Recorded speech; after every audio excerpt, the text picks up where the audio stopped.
start our first lesson of PA. Okay. So what type of activity is planning? What type of activity is planning, you tell me? Planning is also activity related to economics. So it is an economic activity. And what is its motive? From point of view of business, its motive is to earn more profit for the business, right? Now what is planning? So mainly planning is forecasting the future in present time. Planning पहले किया जाता है, future में क्या क्या करना है, कैसे बिजनेस करना है, उसके बारे में पूरा प्लानिंग किया जाता है. तो वो फोरकास्ट करते कि आगे हम कैसा काम करेंगे, और वो प्रेजेंट टाइम में करते हैं फॉर फ्यूचर. तो वो क्या क्या चीज़ों को कंसिडर करता है. पहली बात तो ये है कि what will be the objective. सबसे पहला क्वेश्चन तो यही है ना कि what is the objective of the business, what you want to do. That first thing you need to decide. Then you have to break the main objective into secondary objectives, या तो steps, right? Suppose let us take one example.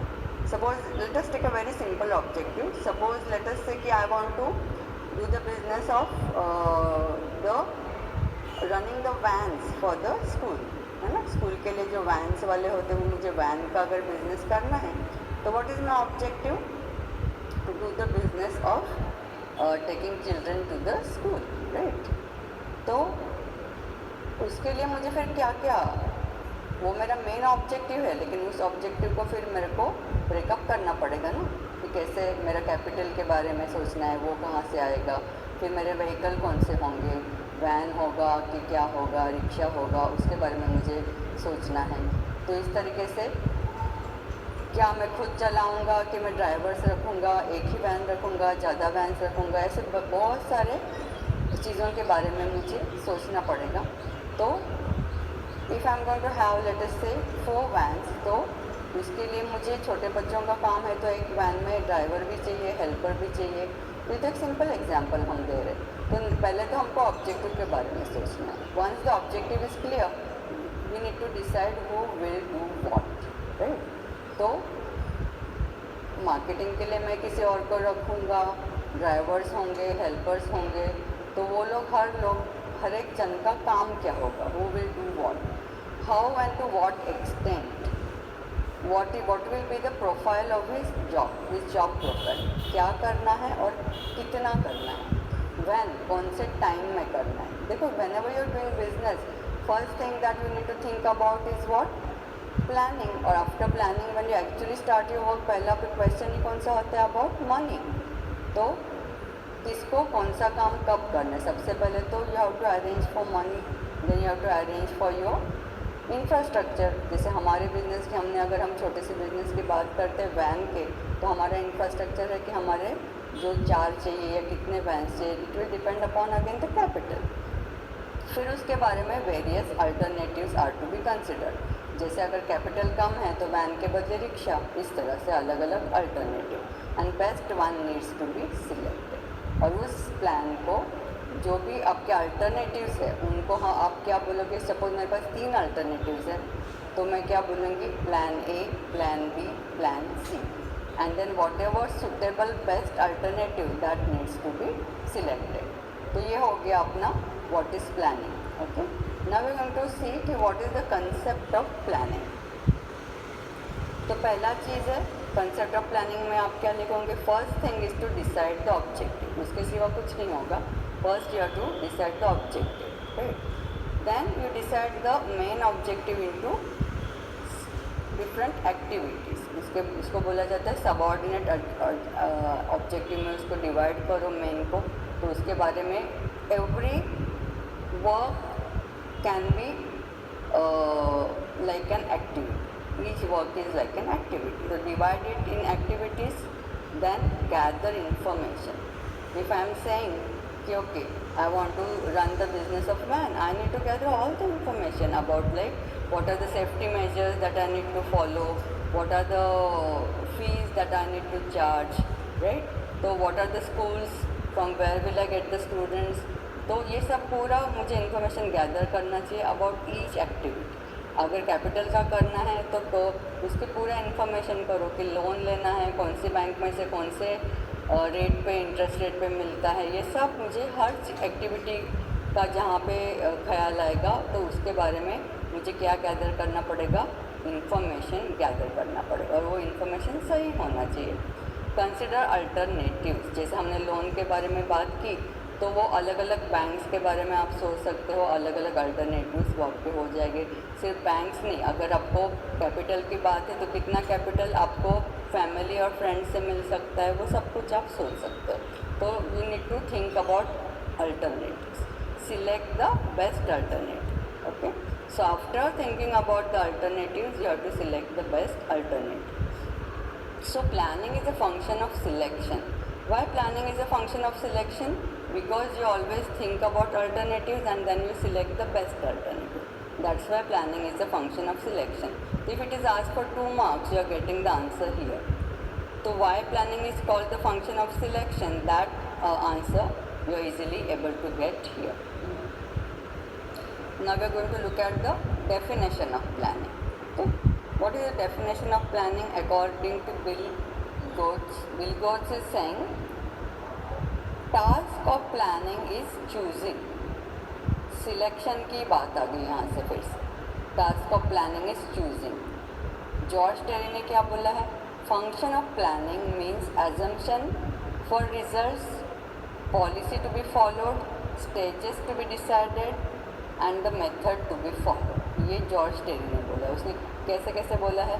पहले तो assumption of results, मतलब क्या objective है आपका, policy, उसके लिए आप क्या पॉलिसी डिसाइड करोगे, और फिर उसके स्टेजेस और उसकी मेथड, इसके बारे में आपको प्लानिंग में सोचना पड़ता है। Now let us look at the characteristics of planning. जब कैरेक्टरिस्टिक्स की बात होती है तो सबसे पहले मेन क्या है?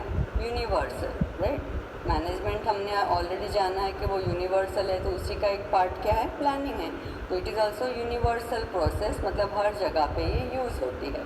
तो it is present in every field like business, politics, education, religion और social field. Everywhere you need to do planning, right. अभी जैसे अभी वीडियो लेक्चर्स का काम चल रहा है, उसका भी प्लानिंग करना पड़ता है ना। उसके प्लानिंग में सबसे पहले क्या आता है कि किसको सब्जेक्ट अलॉट करने हैं, फिर क्या आता है टाइम टेबल कैसे बनाना है। तो ये सब चीज़ें भी they are part of planning. Every activity needs planning. And then next characteristic is that it is a primary function. सबसे पहले हमको क्या करना पड़ता है? मैनेजमेंट के फंक्शंस में first function is the function of planning. It is the first function of management, and management starts with planning. All other functions follow decisions taken in planning, क्योंकि प्लानिंग पूरे मैनेजमेंट एक्टिविटीज़ के बारे में सोचता है। Organisation में कैसे हम एक्टिविटी और ये सब करेंगे, रिस्पॉन्सिबिलिटी वगैरह देंगे, staffing, directing, controlling are implemented according to plan.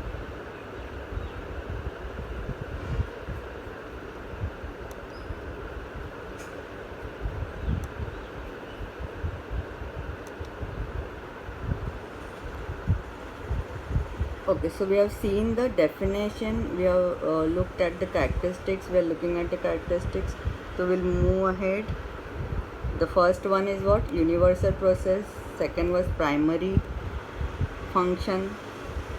Let us look at the third one. Primary function फिर से एक बार देख ले. We have seen it. हाँ, तो सब जो primary function है, it's management starts with planning. All other functions follow decisions taken in planning. That means organizing, staffing, directing, controlling are implemented according to planning, because for all these functions the activities are thought about it in planning itself. So direction can be taken from planning for all the activities. Now the third one is, it is a conscious and mental process, because you are thinking about everything in detail. So you need some experts for doing this planning, because it's a conscious activity. एक भी activity आपके नज़र से छूटनी नहीं चाहिए, तो आप हर activity के बारे में पॉलिसी बना सकते हो, मेथड बना सकते हो। That's it's a conscious process, बहुत सोच समझ के करने वाली प्रोसेस, इसीलिए उसको मेंटल प्रोसेस भी बोला जाता है। बहुत आपका ब्रेन इसमें यूज़ होगा प्लानिंग को। If you remember, planning is called the brain. इसीलिए क्या आया, it is an intellectual function, क्योंकि important decisions are taken consciously. बहुत सोचने के बाद इम्पॉर्टेंट डिसीजंस आर टेकन, बहुत ज़्यादा कॉन्शियसली इंफॉर्मेशन गैदर करनी है, उसके बारे में कैलकुलेटिव एजम्पशंस करने हैं। You need to make so many calculation. जैसे अभी लोन की बात चल रही थी, तो हम इंटरेस्ट रेट की बात कर रहे थे, तो वो पूरा लोन हमको कंप्लीट होने में कितना टाइम लगेगा, तो उसको कैसे हम वी विल प्रोवाइड। या फिर हम अगर बोलेंगे कि रॉ मटेरियल के अगर अभी ये रेट्स है, तो what every time we know कि all rates go on increasing, तो एक साल के बाद कैसे कैसे कितने कितने परसेंट से रेट बढ़ते हैं, तो उसके लिए हम क्या करेंगे, are we going to increase the prices also by 2% और वट एवर ईच ईयर। तो ये सब कैलकुलेटिव एजम्पशंस कि आगे ये हो सकता है, रेट्स इसके बढ़ेंगे। इंटरेस्ट रेट अगर है, तो अगर दूसरा कोई लोन लेना पड़ा, अगर हमको इतने साल के बाद हमारा एक्सपांड करना है, तो उस तरह का पूरा डिटेल, हर activity, raw material, transport, petrol के प्राइसेस, सबका सोचना पड़ता है। And then you have to calculate everything, and then you have to provide कि next year, every year, how this is going to be viable, and for that how we are going to make the adjustment. All this guideline is given in planning, and that's why it's a conscious and mental process. Let us look at the fourth one. तो flexibility, planning में क्या है, flexibility में flexibility है, क्योंकि अभी हमने बोला कि हम फ्यूचर की बात कर रहे हैं, तो calculations of planning are done on assumptions. We are thinking कि इतना रेट बढ़ेगा, तो कभी कभार तो कम भी हो सकता है और कभी कभार थोड़ा और भी ज़्यादा बढ़ सकता है।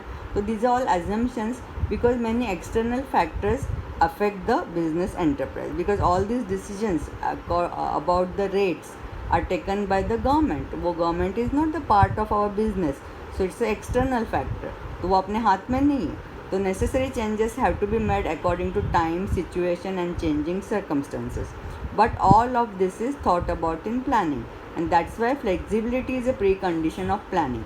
अगर कोई बोले कि नहीं इसी रेट से आपको ज़िंदगी भर चलाना है, तो ये तो हो नहीं सकता ना. ऐसी रिजिडिटी और स्टैटिकनेस पॉसिबल नहीं है. It can not be rigid और स्टैटिक एलिमेंट प्लानिंग में है ही नहीं, because the pre condition is flexibility, because calculations are for future assumptions बना रहे, तो उसमें उसके बारे में सोचना है कि rates can increase and accordingly you have to change your pricing और वॉट एवर. वो सोचा गया है, उसके लिए एक पॉलिसी बनाई गई है. तो flexibility is a pre condition for planning. But जो भी इंफॉर्मेशन आप गैदर करते हैं, that is your fifth characteristic, कि वो कैसी होनी चाहिए, precise means correct, accurate information आपको लानी है. Planning is a process of future. Matters considered in planning need exact and accurate information, क्योंकि उसी के ऊपर आपके कैलकुलेशंस है. All statistical data and information should be perfect and precise. आपने एक अंदाज़ा लगाया है कि भाई 2% से हमेशा रेट बढ़ते हैं, तो आप क्या सोच सकते हैं कि चलो मैं 5% से मेरे या 3% से मेरे रेट्स प्राइसेस बढ़ा दूंगा हर साल. तो इस तरीके से उसको एक मार्जिन में अपने को एडजस्ट करना होता है. तो एक दिखाया हमने पाथ कि इस तरीके से you can tackle this problem, but exact that percentage is flexible, that you can any time adjust, but for that also you need precise information, तो you can take decisions. Next is forecasting is essential. Planning में क्या करना पड़ता है, forecasting करना पड़ता है. हर चीज़ के बारे में इंफॉर्मेशन गैदर करो और फोरकास्टिंग करो, मतलब एजम्पशंस निकालो कि भी ऐसे ऐसे फ्यूचर में हो सकता है. उसी को क्या बोला जाता है, अनसर्टनिटीज़, कि ये चेंजेस आ सकते हैं. तो all this needs to be considered while forecasting. For each activity you need to consider, and so forecasting and planning are done first. It is the first function of management. 7th आ रहा है list of alternative, जिसको हम फिर से एक बार detail में देखेंगे. Now every plan has alternative, जो पहले भी हम बात कर चुके हैं. अभी जैसे इसमें 2-3 बातें आपको समझ में आएगी. जैसे हम बोल रहे थे कि जो मेन ऑब्जेक्टिव होता है उसको you need to break down. तो वैसे अगर हम मेन ऑब्जेक्टिव हमारा है, कोई भी बिज़नेस हम कर रहे हैं, some manufacturing business, and we want to increase the profit, तो फिर हमारा जो सेल्स डिपार्टमेंट के लिए, उसी के लिए वो ऑब्जेक्टिव क्या बन जाएगा, टू इंक्रीज द सेल। तो वो जो है उसके लिए वो डिपार्टमेंट क्या करेगा, इंक्रीज सेल करने के लिए what are the alternatives that they can consider. उनके पास देखो 4 अल्टरनेटिव्स हो सकते हैं। एक तो वो क्या कर दे, सीधा सीधा एडवर्टाइजमेंट में पैसा ज़्यादा डाल के एडवर्टाइजमेंट बढ़ा दे ताकि लोगों के अवेयरनेस बढ़े प्रोडक्ट के बारे में। दूसरा कर सकते हैं कि प्राइस को कम करो, रिडक्शन इन प्राइस, तो लोग शायद उसको ज़्यादा खरीदें। तीसरा कर सकते हैं कि train the salesman so that they can reach out to the customers properly. उनका शायद ट्रेनिंग ठीक नहीं है तो उनको अच्छे से ट्रेनिंग दे दो। चौथा कर सकते हैं कि declare attractive offers for the customers, कोई डिस्काउंट ऑफ़र, कोई by one get one free, ऐसे टाइप की जो भी आपके सुटेबल ऑफर्स हो तो वो आप कस्टमर के लिए कर सकते हो। तो ये 4 अल्टरनेटिव्स हो गए, ये चारों नहीं कर सकते। तो आपके बजट के अकॉर्डिंग आप क्या कर सकते हो, एक आध में ही पैसा डाल सकते हो। तो इसीलिए क्योंकि वो हर एक कॉस्टिंग में हर एक का पैसा है, हर एक्टिविटी नीड्स मनी। एडवर्टाइजमेंट है तो भी क्या करना पड़ेगा, पैसा डालना पड़ेगा। प्राइस को कम करना है तो भी प्रॉफिट पे असर हो रही है ना। तो ट्रेनिंग करना है तो भी एक्सपर्ट को बुला के पैसा डालना पड़ता है। Attractive offer by one get one free है तो भी पैसे का ही सवाल है। इसीलिए जो आपको बेस्ट सूटेबल है वो सब नहीं कर पाओगे, एक आपको चूज़ करना पड़ेगा। तो select the best suitable alternative. तो list of alternative is the 7th characteristic of planning. Now we are going to look at the 8th characteristic, concerned with future. तो ये हमेशा हर चीज़ जो हम कर रहे वो किसके लिए कर रहे हैं, एक फ्यूचर एक्टिविटी के लिए कर रहे हैं। तो it is concern with future. Planning forecast और presumes, planning is assuming future uncertainties at present time. लेकिन वो हम कब कर रहे हैं, एक प्रेजेंट टाइम में कर रहे हैं। We are thinking about future. तो फ्यूचर इवैल्यूएशंस हम कर रहे हैं, जो अभी हमने बात की कि प्राइस में कितना परसेंट बढ़ाना घटाना, कितना परसेंट इंटरेस्ट रेट या वॉट एवर और रेट्स ऑफ इलेक्ट्रिसिटी और योर पेट्रोल रेट्स या your raw material rates are going to increase. Accordingly you are making the evaluations, calculations and arrangements are made for the same. फिर हमने बोला कि okay हम इस तरह के से प्राइस रेट हम हमारे बढ़ा देंगे। इस तरीके से जो हम कर रहे हैं they are the arrangements. Now 9th one is कि it is a continuous process. एक बार कर लिया हो गया ऐसा नहीं होता, कंटिन्यूसली हर साल आपको करना है। Planning is a perennial process. जैसे पेरिनियल रिवर्स होते हैं उसमें पानी बहते ही रहता है, कभी रुकता नहीं है, वैसे प्लानिंग कभी भी फिर रुकता नहीं है। हर साल आपको उसके बारे में, या 5 साल का आपने बना लिया तो भी डिपार्टमेंट्स तो हर साल का करते हैं। जो आपका बॉटम लेवल है उसके जो मैनेजर्स है वो तो हर वीक का प्लानिंग उनको करना पड़ता है। तो प्लानिंग चलता ही रहता है बिजनेस में। It goes on and on once the business is established till the end, means till the business is stop. तो changes can be done as per requirement. ये तो अभी अच्छे से समझ में आ ही गया। Now we are going to look at the 10th characteristic. 10th क्या है, ऑब्जेक्टिव ओरिएंटेड एक्टिविटी। प्लानिंग किस चीज़ के लिए किया जाता है, टू अचीव द ऑब्जेक्टिव, इसलिए it is the objective oriented activity. Planning is done to achieve the pre determined objective. लेकिन ये ऑब्जेक्टिव कैसा होता है, प्री डिटरमाइंड। शुरू करने से पहले आपने सोचा ना कि ये मेरा ऑब्जेक्टिव है, इसलिए पहले सोच लिया इसके बारे में। उसके लिए कौन सा वर्ड है, pre determined. Keeping the objective in mind future targets are decided. Targets need to be pragmatic और प्रैक्टिकल। अभी देखो प्रैग्मेटिक होना चाहिए, प्रैक्टिकल होना चाहिए। हमने अभी बात कर रहे थे कि हम के स्कूल चिल्ड्रन को हमको लेके जाना है, घर पहुंचाना है। ये अगर हमको हमारा ऑब्जेक्टिव है तो उसके लिए हम सोच रहे थे कि वैन रखे, रिक्शा रखे। तो कोई तो सोचेगा नहीं नहीं भाई मैं स्कूल बस ही रख लूँगा, 10 स्कूल बस होगी या 50 स्कूल बस होगी। तो ये पैसे के अकॉर्डिंग सोचना चाहिए, प्रैग्मेटिक सोचना चाहिए, जो एक्चुअली हो सके वो सोचना चाहिए। कि चलो भाई शुरुआत में 1 या 2 स्कूल बस से शुरू कर दिया, एकदम से आप 100 या 50 के बारे में नहीं सोच सकते। तो वो उसका आपके पास उतना कैपिटल है कि नहीं, क्योंकि सिर्फ पूरा पैसा स्कूल बस में डाल के नहीं चलेगा। आपको बाद में सबके क्या देने हैं, सैलरीज भी देने हैं। तो एक प्रैग्मेटिक टारगेट रखो जो आप एक्चुअली उसको अचीव कर सको। ऐसा प्रैग्मेटिक, रियलिस्टिक, प्रैग्मेटिक का मतलब क्या है, रियलिस्टिक टारगेट होना चाहिए। सिर्फ बड़े बड़े सपने देखने से कुछ नहीं होगा। तो फिर now we are going to look at the 11th and the last characteristic. It requires decision process. Decisions need to be taken to select the best alternative all the time. Best आपके लिए कौन सा best है, best suitable alternative for you that you need to select. So mainly planning is a decision process as decisions regarding all managerial functions are taken in planning. Planning में ही सभी managerial functions और उसकी हर एक activity के बारे में सोचा जाता है, इसलिए इट रिक्वायर्स क्या है, बहुत ज़्यादा एक्सपर्टाइज, और इसलिए उसका 11 कैरेक्टरिस्टिक है कि it is a decision process. Okay, now we are seeing the characteristics and now we are going to look at the importance of planning. Importance of planning है, इसीलिए तो एक कंट्री भी प्लानिंग करती है. कंट्री में क्या होता है, प्लानिंग कमीशन होता है, जो अपनी कंट्री में भी है. उसका नया नाम अभी क्या है, नीति आयोग. तो NITI Aayog of India is the planning commission of the central government. तो वो भी पूरी कंट्री का प्लानिंग करती है. तो कंट्री के लिए इम्पॉर्टेंट है, लेकिन सब इसीलिए हम इंट्रोडक्शन में ये लिख सकते हैं इम्पॉर्टेंस ऑफ प्लानिंग में. तो NITI Aayog of India is the planning commission of central government. Planning is necessary in every field. Similarly planning is vital for business. Vital का मतलब भी क्या है, important. It is outline of future because it gives a path for the future, जो बाकी लोग फिर follow कर सकते हैं.